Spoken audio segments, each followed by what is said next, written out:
प्रसारण में आ रहा है। आप लंबी महामारी से बाहर लाए गए हैं। आप बाहर लाए गए हैं हर बीमारी और हर रोग से।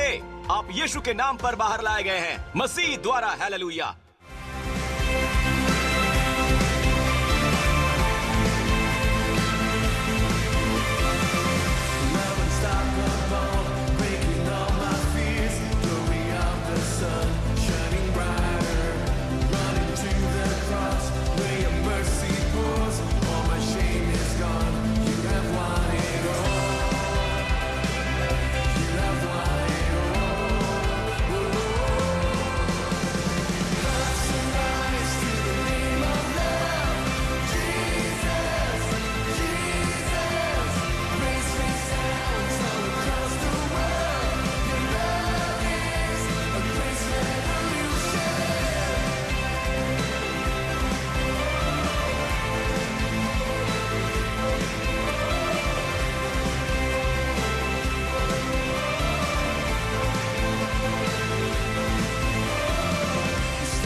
आज पास्टर जोसेफ प्रिंस के साथ।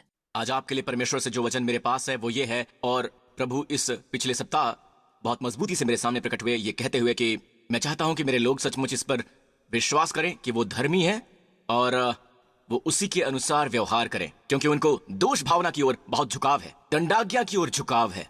जब वो प्रार्थना भी करते हैं तब भी वो एक किस्म की भीख मांगने जैसा है। वो ये शब्द इस्तेमाल नहीं करते हैं, पर ये भिखारी जैसी आत्मा है, एक पुत्रत्व की आत्मा नहीं है। दोस्तों ध्यान से सुनिए, यीशु के उड़ाऊ पुत्र के दृष्टांत में जब यीशु ने यह दृष्टांत साझा किया, याद है कैसे पिता ने दोनों बेटों से बर्ताव किया?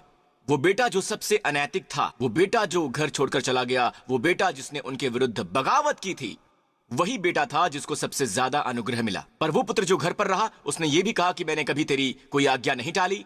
ये वो बेटा था जिसे लगता था कि उसे कोई भी अनुग्रह प्राप्त नहीं हुई, उसे प्रेम महसूस नहीं हुआ। अब ध्यान से सुनिएगा, क्यों? क्योंकि पिता पहले बेटे के साथ उस मनुष्य के आधार पर व्यवहार कर रहा था जो उसके दाहिने हाथ पर था। हमारा स्वर्गीय पिता उड़ाऊ पुत्र से व्यवहार कर रहा है जैसे कि वो यीशु के साथ करता है। आमीन। आपका और मेरा चित्र है यहां पर। तो किसकी धार्मिकता पर आपको विश्वास है? खैर, उड़ाऊ पुत्र यीशु की धार्मिकता में विश्वास करता था। वो पला बछड़ा जिसकी बलि दी गई थी, ऑलराइट, जिसके कारण से यीशु मापदंड बनते हैं। पिता ने उससे वैसे व्यवहार किया जैसे वो यीशु हो। अब बड़ा वाला बेटा, उसने अपनी अच्छाई की ही बड़ाई की, तो पिता कहता है मैं तुम्हारी धार्मिकता के आधार पर तुमसे व्यवहार करूंगा। तुम्हारी धार्मिकता का स्तर कोई भी हो, मैं तुमसे वही व्यवहार करूंगा जो ज्यादा नहीं है। और पिता ने उसकी धार्मिकता के आधार पर उससे व्यवहार किया जो कुछ ऐसा था जो उसे चाहिए था। तुमने कभी मुझे दिया नहीं, मैंने तुम्हारी सभी आज्ञाएं पाली। वो अपनी धार्मिकता की बड़ाई कर रहा था। जहां कि वो व्यक्ति यानी कि उड़ाऊ पुत्र उसने अपनी धार्मिकता की बड़ाई नहीं की थी। उसने पिता के प्रेम में विश्राम पाया। ये उदाहरण है कि किस तरह परमेश्वर हमसे प्रेम करते हैं। तो परमेश्वर उड़ाऊ पुत्र और आपके साथ उस आधार पर व्यवहार करते हैं जैसे कि यीशु हैं। ये यीशु की धार्मिकता है जिससे वो आपको मापते हैं। और अगर ऐसा है तो ऐसा कुछ भी नहीं है जो वो हमें नहीं देंगे, ऐसा कुछ भी नहीं जो वो हमसे बचाए रखेंगे, क्योंकि ये मापा गया है यीशु की आज्ञाकारिता के द्वारा, ये मापा गया है यीशु की धार्मिकता के द्वारा। दोस्तों, हमारी पहुंच उसकी सारी आशीषों तक है। आमीन।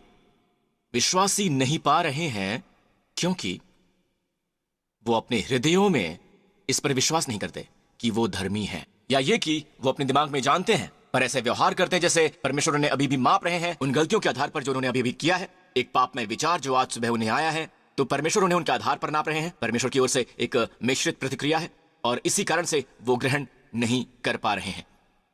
यह बहुत गंभीर बात है मेरे दोस्तों। यहां ऊपर देखिए नीति वचन 17-15 में ध्यान दीजिए, जो दोषी को निर्दोष और जो निर्दोष को दोषी ठहराता है उन दोनों से यहोवा घृणा करता है। ध्यान दीजिएगा, अब वो जो दोषी को निर्दोष ठहराता है, ये जो शब्द निर्दोष है यहां, यह है रशा। ओके, ये शब्द है रशा, इसे दिमाग में रखिएगा, रशा। अब रशा आजकल इजराइल में किसी बुराई के लिए भी इस्तेमाल किया जाता है। और एक और शब्द है जो कि सांप के लिए इस्तेमाल किया जाता है, जो कि है रशा। राइट, अब सांप के लिए एक और शब्द है सर्पेंट, और यह इस्तेमाल किया जाता है अक्सर अनैतिक व्यक्ति के लिए भी, या यूं कहें कि पापियों के लिए। अब अगर हम पापियों को उचित ठहराएंगे तो परमेश्वर इससे घृणा करेंगे। अब यह शब्द घृणा बस पाप ही नहीं है, सभी पाप खराब होते हैं, पर घृणा पाप से भी बदतर होता है, उससे भी बदतर। लेकिन पास्टर प्रिंस, कोई बड़ा पाप या छोटा पाप नहीं होता है। माफ कीजिएगा, मैं असहमत हूं। पाप पाप होता है, हर पाप बुरा होता है, बस पाप की श्रेणियां अलग होती हैं। याद कीजिए, यीशु ने महायाजक से ये कहा था, उसके सामने खड़ा होकर उसने कहा था, क्या कहा था? जिसने मुझे तेरे हाथ पकड़वाया है उसका पाप अधिक है। अगर कोई अधिक पाप है, ठीक है, तो वहां पाप के स्तर भी हैं।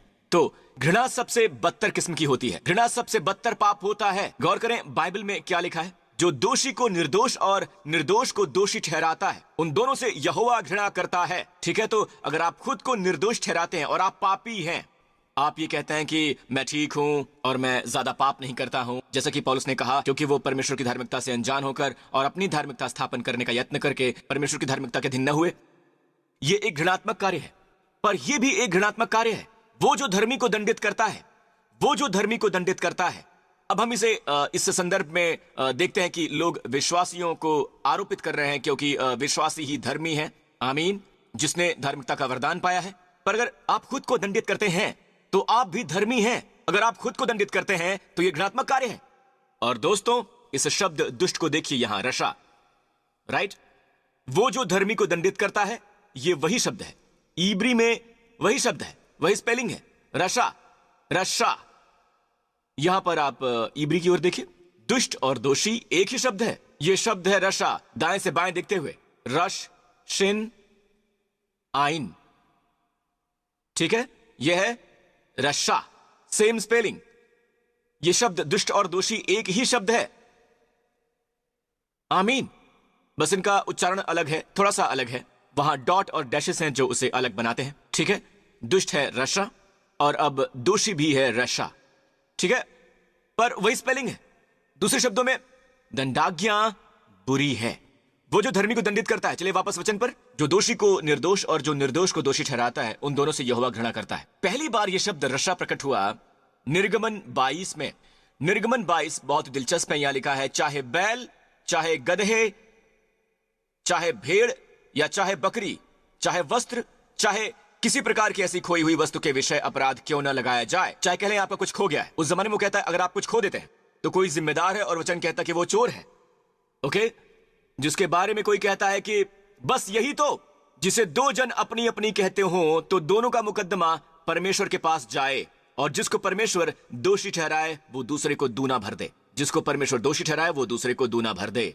अब अगर आपका कुछ खो गया है, ओके, और आप कहेंगे कि ये चीज मेरी खो गई है, चाहे कोई कपड़ा हो या कुछ भी हो, आमीन। उस जमाने में ये मुख्य आइटम हुआ करते थे जो उनके खोते थे, पर हमारे लिए आज परमेश्वर ने ये लिखा, आज हमारे लिए, आमीन, हमारे ये जानने के लिए कि चाहे आप अपना स्वास्थ्य गंवाएं या फिर अपने मन की शांति या कुछ आप ऐसा गंवाएं, चाहे वो रुपए हो, पैसे हो, या फिर आप किसी अपने प्रियजन को खो देते हैं, आमीन, और अब वो प्रियजन आपके साथ बुरे रिश्ते में है, चाहे कुछ भी हो। दोस्तों सुनिए, आपको ये कहने की आवश्यकता है, ये बिल्कुल भी स्वीकार्य नहीं है। चंगाई मेरी है। अब ये शब्द दिस इज इट, जो कोई कहता है दिस इज इट, इब्री में लिखा है हुजे, जो कि है दिस इज इट। एक तरीका दिस इज इट कहने का ये हुआ कि ये मेरा है। HNV में ये लिखा है, एक में ये लिखा है कि ये मेरा है, और कुछ अनुवाद इसे ऊपर ले आते हैं, ये मेरा है। पर तुम ये कैसे कह सकते हो कि ये मेरा है, अगर आप ऐसे प्रचार को सुन रहे हैं जो आपको बता रहा है कि आज के लिए चंगाई नहीं है, और ये कि मसीहियों को समृद्धि में विश्वास नहीं करना चाहिए, या आपको लज्जा महसूस करवाने की कोशिश करवाना समृद्धि में विश्वास करने के लिए। अब मैं सांसारिक चीजों में सेल्फ एग्रेंडाइजमेंट जैसे समृद्धि में विश्वास नहीं करता हूं। मैं विश्वास करता हूं कि आशीषित बनने के लिए समृद्ध बनने की आवश्यकता है। आपको समृद्ध बनना होगा, आमीन, प्रभु की स्तुति हो, आमीन। गरीबों की मदद नहीं कर सकते हैं, और परमेश्वर इस सच्चाई को बहाल कर रहे हैं, आमीन। आप कैसे इस पर विश्वास कर सकते हैं? ये चीज आपकी है। अगर आप ये भी नहीं कह सकते हैं कि दिस इज इट, ये मेरा है, तभी आप परमेश्वर के सामने आते हैं और कहते हैं कि मैंने इस क्षेत्र में अपना स्वास्थ्य गंवाया है और चंगाई मेरी है, और परमेश्वर उसे दंडित करेंगे। वचन की ओर देखिए, जिसको परमेश्वर दोषी ठहराए वो दूसरों को दूना भर दे। जानते हैं क्या होता है जब आप खुद को दोषी ठहराते हैं? नीति वचन 17:15 में लिखा है, अगर आप धर्मी को दोषी ठहराते हैं तो आप स्वयं को दोषी ठहराते हैं, क्योंकि आप मसीह में परमेश्वर की धार्मिकता है। जब आप खुद को दोषी ठहराते हैं और आपको महसूस नहीं होता कि आप इस काबिल हैं, या आपको लगता है कि आपने कुछ किया है जो आपके ऊपर ये सब लाया है, जानते हैं क्या होता है? आप खुद को उसके स्थान पर रखते हैं जिसने चुराया है, जैसे आप वो हैं जिसने गलती की है। अब यही होता है। अब मैं समझता हूं, जानते हैं, आप सोचते हैं पास्टर प्रिंस पुराने नियम में इसकी बात नहीं की जाती है, इस वक्त की बात करिए, क्योंकि अब तुम्हारे पास परमेश्वर की धार्मिकता है जो प्रकट हुई है। आप परमेश्वर की धार्मिकता है, परमेश्वर आपसे अलग तरीके से व्यवहार कर रहे हैं। परमेश्वर आपको दोषी नहीं ठहराते हैं, परमेश्वर आपके जीवन में उस चोर को दोषी ठहराते हैं। और चोर कौन है? शैतान, आमीन।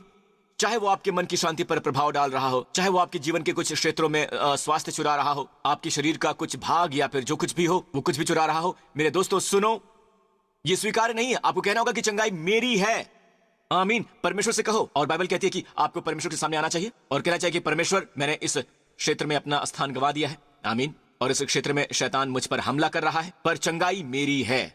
मैं मसीह में परमेश्वर की धार्मिकता हूं, चंगाई मेरी है। जिस पल आप ऐसा करते हैं दोस्त, परमेश्वर शत्रु को दोषी ठहराते हैं।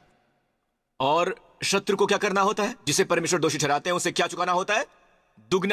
दुगना स्वास्थ्य आ रहा है, दुगनी चंगाई आ रही है यीशु के नाम पर, दुगनी क्वालिटी नींद आ रही है, आमीन, दुगनी आजादी अवसाद से, और दुगनी शांति आपके पास आ रही है, हालेलुया, आमीन। इसे कहिए यीशु के नाम पर, शांति मेरी है।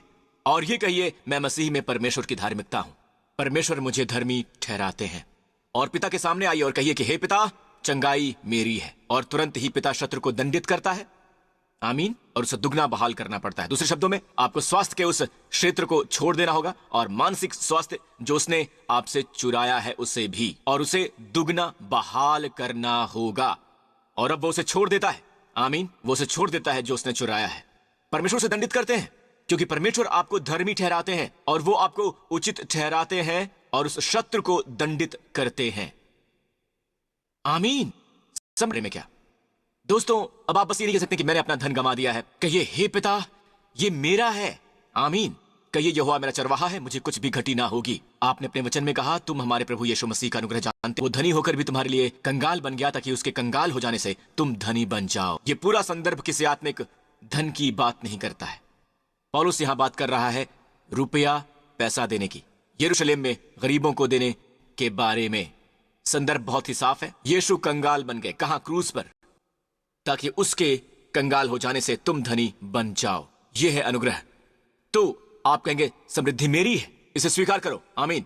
देखिए, अपनी परिस्थितियों के बावजूद, महामारी के बावजूद, आपके देश में नौकरी की स्थिति के बावजूद, आमीन, परमेश्वर आपकी आपूर्ति करते हैं अपने धन के अनुसार। कहां?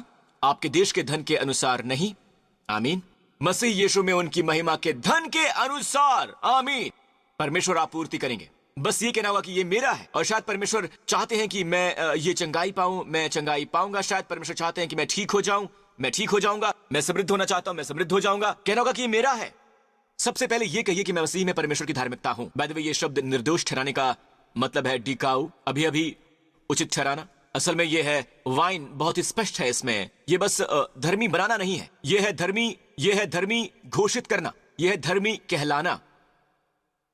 आपको इसे घोषित करना होगा। सबसे पहले परमेश्वर आपको धर्मी घोषित करते हैं। टिकाऊ का मतलब होता है परमेश्वर आपको धर्मी घोषित करते हैं। आपको परमेश्वर से सहमत होना पड़ेगा, जैसे आमोस कहता है अगर दो मनुष्य परस्पर सहमत ना हो, क्या वो संग चल सकते हैं? परमेश्वर आपको धर्मी घोषित करते हैं। आप अपने बारे में क्या घोषणा करना चाहते हैं?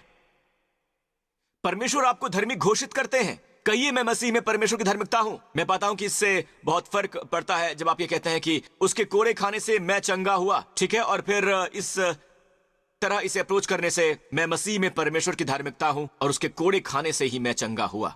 आमीन। मैं मसीह में परमेश्वर की धार्मिकता हूं। प्रार्थना में परमेश्वर के पास आइए। आमीन। ये ऐसे जैसे एक नया आयाम हो, ये आपको एक नए स्तर पर ले आता है। आमीन। खुद जल्दबाजी मत कीजिए, खुद को दोषी मत ठहराइए। खुद को दोषी ठहराने का मतलब है खुद को दुष्ट बनाना। ये याद रखिएगा। आमीन।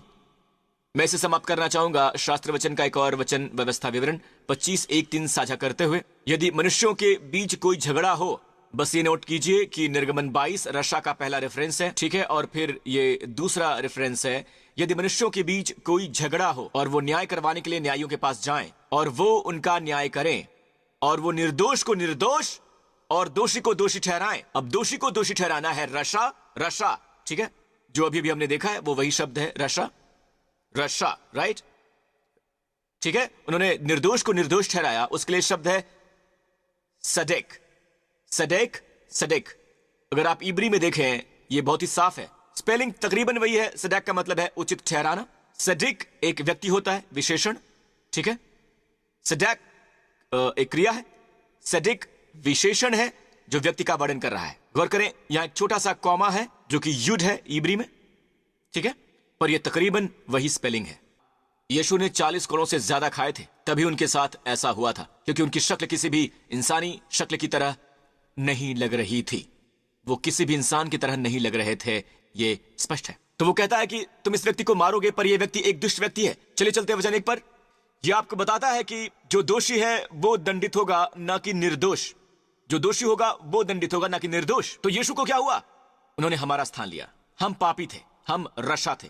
उन्होंने हमारी जगह ली, आपकी जगह ली। हम थे पापी, हम थे रशा, हम थे वो जो कि दुष्ट थे। आमीन। सर्प के श्राप के अधीन, राइट। हम थे वो जिन्हें मार खाने की आवश्यकता थी। आमीन। पर उन्होंने हमारा स्थान ले लिया। और ये वो भाग है जो मैं चाहता हूं आप देखें। वचन 3 देखिए, यहां लिखा है कि बहुत से कोड़े खाने से। तो बहुत से कोड़े इब्री शब्द है, ये एक इब्री शब्द है, मैका। अब मैं आपको बता दूं कि मैका का मतलब क्या होता है। ब्राउन ड्राइवर ब्रिक्स, ये वो 3 लेखक हैं जिन्होंने लेक्सिकॉन में इब्री लिखी थी, और इस तरह से वो मैका को परिभाषित करते हैं, एक मार या कोड़ा, सचमुच कोड़े खाना। वही कोड़े खाना इस तरह भी अनुवादित है, कैसे? एक महामारी के रूप में, खासकर बीमारी एक सजा के रूप में। वाह भाई, क्या बात है। तो इब्री मन में कोड़ा महामारी के लिए भी एक शब्द है। तो उसके कोड़े खाने से हम चंगे हुए। चलो भी चर्च, हम उसके कोड़े खाने से चंगे हुए, हम उससे चंगे हुए। आमीन। उसके कोड़े खाने से, आमीन। हम कोविड-19 की इस महामारी से चंगे हुए। हालेलुया। उसके कोड़े खाने से हम महामारी से चंगे हो गए। ये शब्द महामारी यानी मैका नजर आता है व्यवस्था विवरण 28 में। व्यवस्था विवरण 28:59। तो यहोवा तुझको और तेरे वंश को अनोखे अनोखे दंड देगा। ये एक श्राप है। बाय द वे, ये उन लोगों का श्राप है जो व्यवस्था का पालन नहीं करते। 10 आज्ञाओं का ये श्राप है। तो यहोवा तुझको और तेरे वंश को अनोखे अनोखे दंड देगा। प्लेग, मैका, ये दुष्ट और बहुत दिन रहने वाले रोग और भारी भारी दंड होंगे। नीचे आइए। साथ ही हर एक रोग और महामारी, मैका, जिसमें कोविड-19 भी शामिल है, और जितने भी रोग दंड की इस व्यवस्था में नहीं लिखे हैं, उन सभी को भी यहोवा तुझको यहां तक लगा देगा कि तू सत्यानाश हो जाएगा। ये वो श्राप है जो उन पर आया जो व्यवस्था का पालन नहीं कर सकते। इसलिए व्यवस्था के अधीन होना इन सब श्रापों के अधीन होना है, क्योंकि बाइबल कहती है श्राप उन सब पर है जो इन चीजों को नहीं करता जो व्यवस्था की पुस्तक में करने के लिए लिखी गई है। इसलिए खुद को व्यवस्था के अधीन मत रखो दोस्तों। आपको सबका पालन करना पड़ेगा, वरना आप श्राप के अधीन हो जाएंगे। अब विश्वासियों के इन सब श्रापों का क्या हुआ? गलातियों 3:13, मसीह ने जो हमारे लिए श्रापित बना, हमें मोल लेकर व्यवस्था के श्राप से छुड़ाया। यह शब्द मोल लेकर का मतलब क्या है? वापस खरीदना। एक दिन मैं व्यवस्था विवरण 28 पढ़ रहा था सभी श्रापों पर, ठीक है। और सबसे पहले मैंने प्रभु से पूछा कि वहां पर आशीषों का जिक्र क्यों है, पर श्राप इतने लंबे हैं और ये अध्याय सबसे बड़ा है। और प्रभु कहते हैं कि मैं चाहता हूं कि लोग डिटेल्स में इन श्रापों को देखें, ताकि जब उनके जीवन में वो प्रकट हों तो वो ये नहीं कहेंगे कि ये एक आशीष है।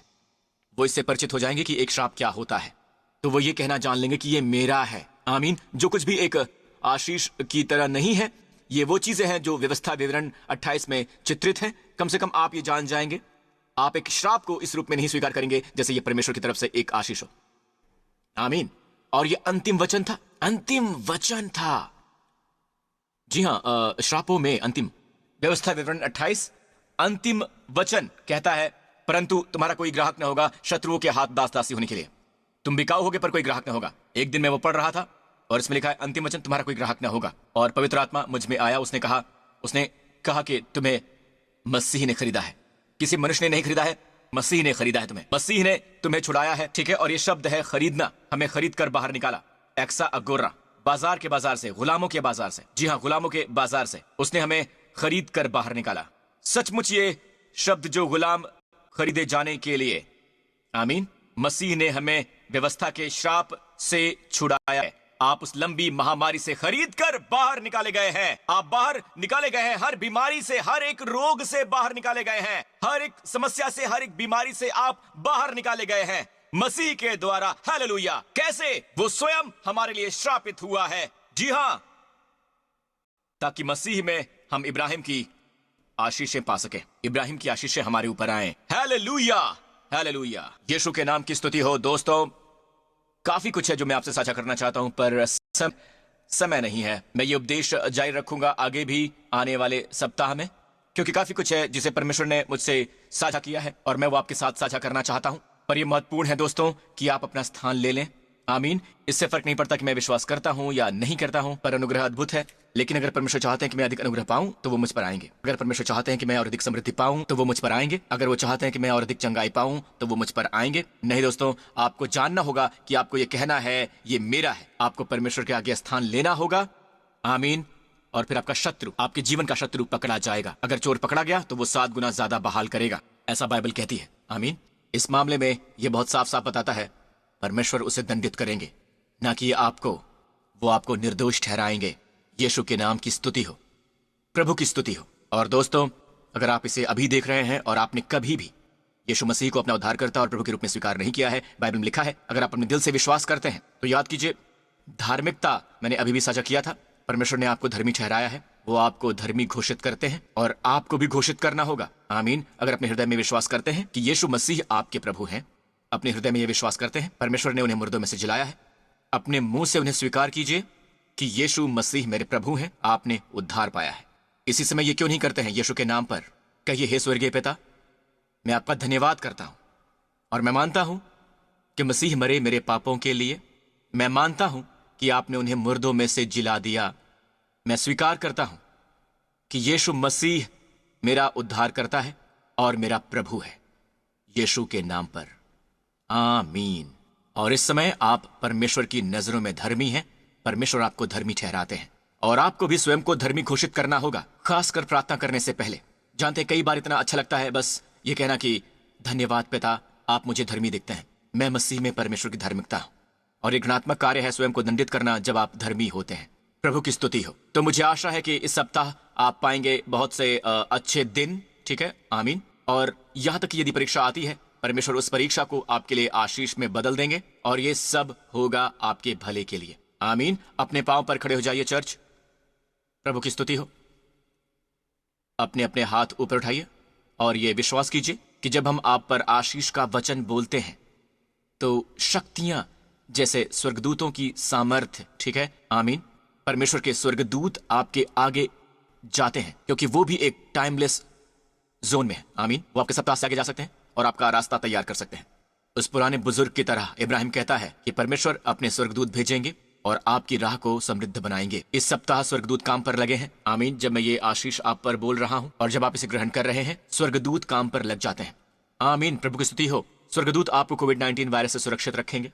स्वर्गदूत आप पर पहरा देंगे आपकी रक्षा करने के लिए। इस सप्ताह आपको अपने सभी मार्गों पर रखने के लिए आमीन। परमेश्वर आपको आशीष देंगे, वो आपको सलामत रखेंगे इब्राहिम की आशीषों से, क्योंकि व्यवस्था विवरण की सारी आशीषें आपकी हैं। आप श्राप के अधीन नहीं हैं। उनकी आशीषों के अधीन आप श्राप से बाहर निकाल लिए गए हैं। परमेश्वर आपको व्यवस्था विवरण 28 की आशीषों से आशीष देंगे, और परमेश्वर आपको आशीष देंगे इब्राहिम की आशीषों से। और परमेश्वर आपको और आपके प्रियजनों को सुरक्षित रखेंगे, सलामत रखेंगे इस पूरे सप्ताह। उनके स्वर्गदूतों को आपके ऊपर नियुक्त करें ताकि वो आपको सलामत रखें, आपको और आपके प्रियजनों को कोविड-19 वायरस से। वो आपको सही समय पर सही जगह पर पहुंचा दें।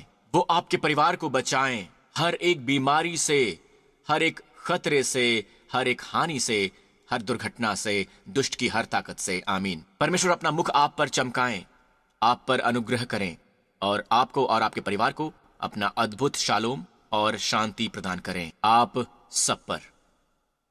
याद रखें चर्च, वो हमेशा आपके साथ है, हमेशा हमेशा।